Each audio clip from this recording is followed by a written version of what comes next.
Hi there, Stacy here. Welcome to my channel. This episode of Stacy Links Presents. I wanted to talk about hormones and supplements. When I come back, I will talk to you about the supplements that I'm taking and what they all do. Stick around.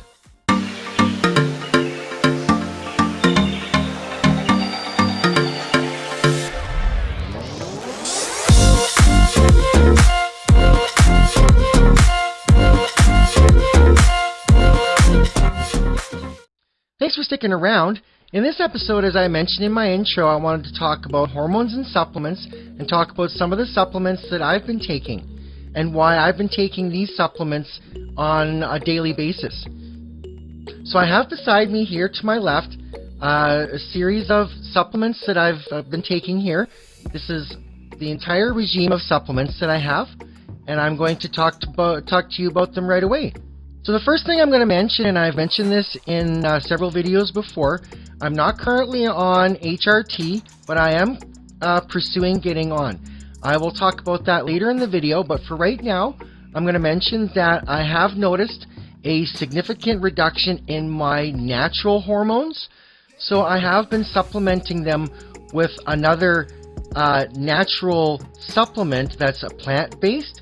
And now I have here 2 containers of similar supplement that I've been taking. It's an extract of a root of a plant that's referred to as, I believe it's pronounced Pueria mirifica. And this contains the highest known concentration of phytoestrogens found in nature. And now I buy these on eBay. It's the only place where I find them where it's actually reliable. The one in the black bottle is the equivalent to 30,000 milligrams, and the one in the white bottle is 10,000 milligrams, and they're actually a 10-to-1 concentration. So I started out taking 500 milligram tablets back in January of 2021, and I've progressed continuously, increasing the doses every once in a while, and now I'm taking one of these, the 3,000s, and one of these, the 1,000s, every day. Now, the one benefit of me taking the phytoestrogen supplements is it does act as a natural estrogen. Now, the problem with it is that it is a little bit more unpredictable, and it also metabolizes faster, the second issue that I have with it. So what ends up happening is by the end of the day, I'm basically run out, and then I'm starting to feel the initial symptoms again. And now the next set of supplements I wanted to show you today kind of go along with the first ones, but in a sort of different way. Now the first ones that I have are these omega-3 tablets, and these are 500 milligram tablets. I'm going to show you these right now. They are really big tablets. They are massive, but they do go down easily. Now the thing about omega-3s is that they're considered to be an antioxidant, and testosterone is considered an oxidizer. So omega-3s are essentially a natural testosterone blocker. And now over here to my left, I have set aside here, these ones here is a green tea extract. Now green tea has the same type of effect as the omega-3s, as they are an antioxidant and they act as a natural testosterone blocker. Now, when deciding to go on a vitamin routine, people always ask themselves, should I go on a multivitamin or should I go on targeted vitamins? Now, one thing that I believe, now don't take my word for this, you can do your own research on this, but multivitamins do contain a lot of different types of vitamins, but don't necessarily contain the amounts that you will need for certain high deficiencies.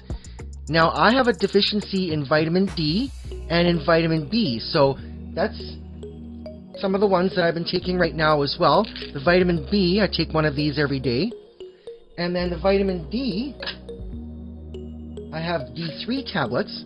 These are the mini liquid gel caplets, and they're 1,000 units. I will take 2 of them in the summertime and 3 of them in the winter to get the extra vitamin D.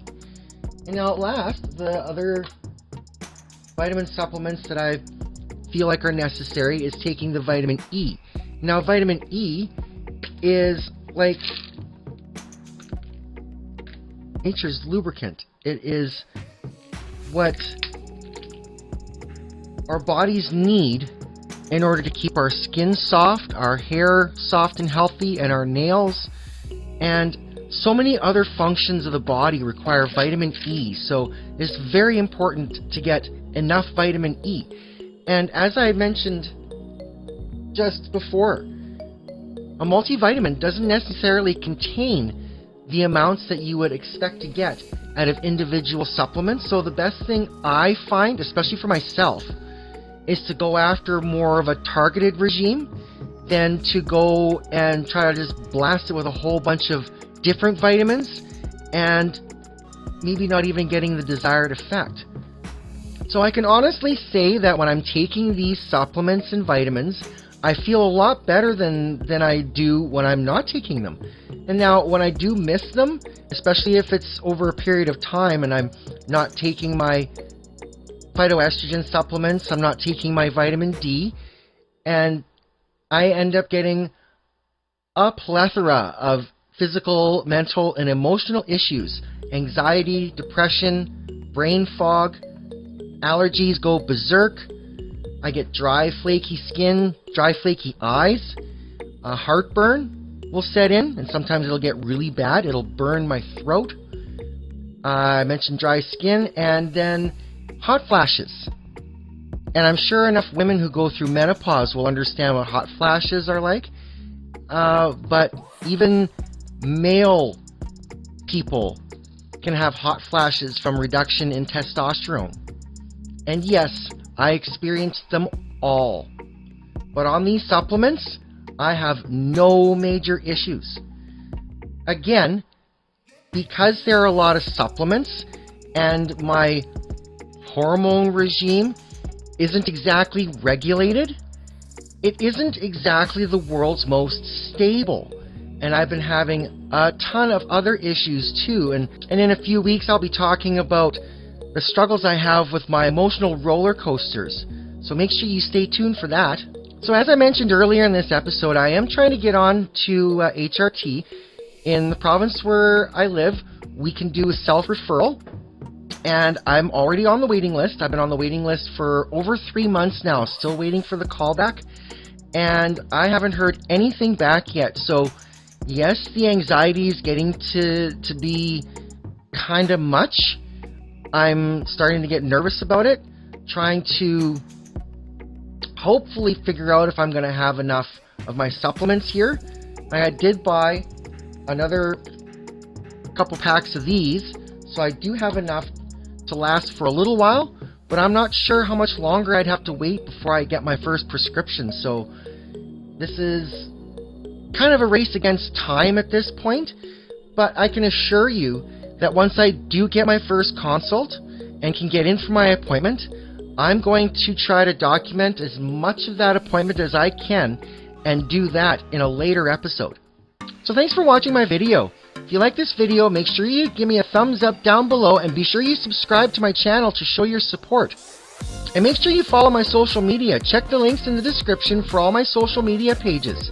And just a reminder, I'm releasing a new video every Friday, so make sure you come back for my next episode, where it will be another segment of my closet, where I will show you my cute swimwear that I've been wearing this summer. We'll see you then.